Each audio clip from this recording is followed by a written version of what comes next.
Hello, everybody. I hope your walk is good and your hopes are still high.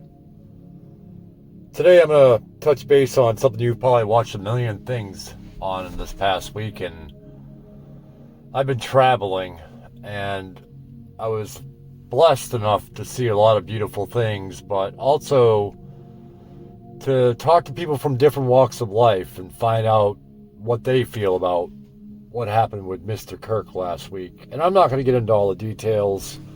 I try to stay out of all that. I'm not really interested in the politics of the experience. So my thing about Mr. Kirk is I know of him. I know what he was famous for talking about. And like I said, it's not I don't belong to a right or left side, a red or blue side, or anything like that. My father always said they're all crooks. While I may not agree with what he would say, I also don't agree with what some of his opponents would say. But what I'm getting at is, I talked to a lot of people, and I was in West Virginia, Pennsylvania, Tennessee, upstate New York. I went from the Finger Lakes all the way down to Tennessee.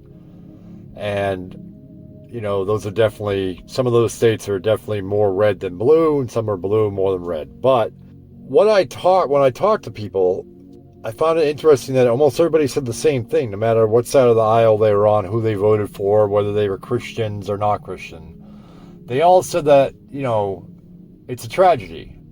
And it really is, because this is what my point of this whole talk is, that man was killed over the words that came out of his mouth.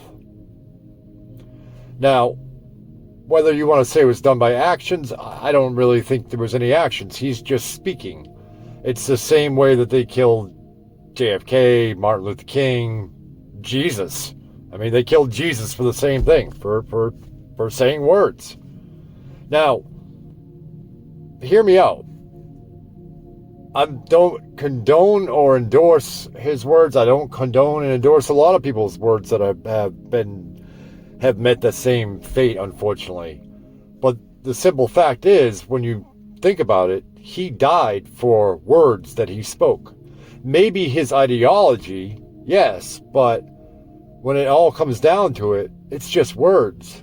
That's all it is.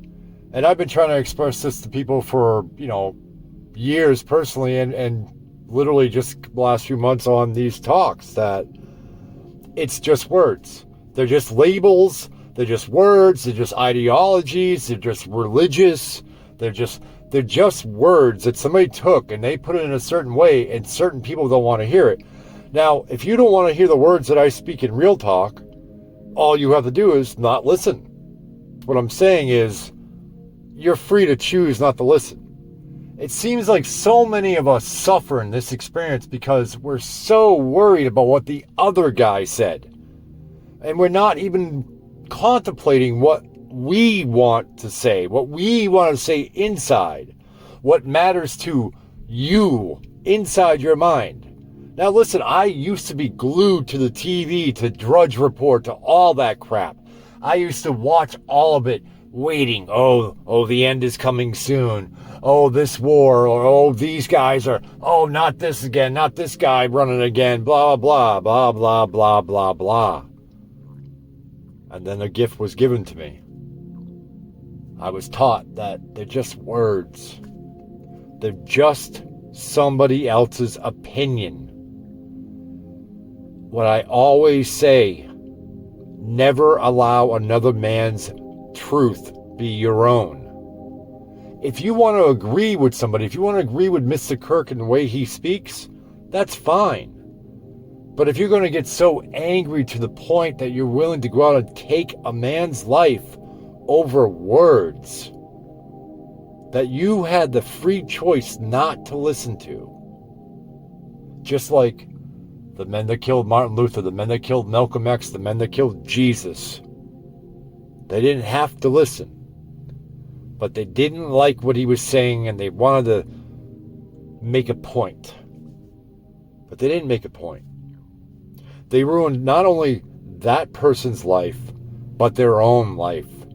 They didn't take into account what would happen not only to the person that they killed violently, But the repercussions of what that's going to mean to a man that had 2 children and a loving wife, no matter what that man said or did, no matter what thing he was against or for, at the end of the day, he was still a loving father and a loving husband.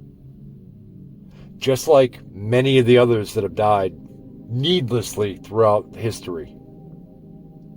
Just like the many millions, if not billions, that have died in war over another man's words and opinion.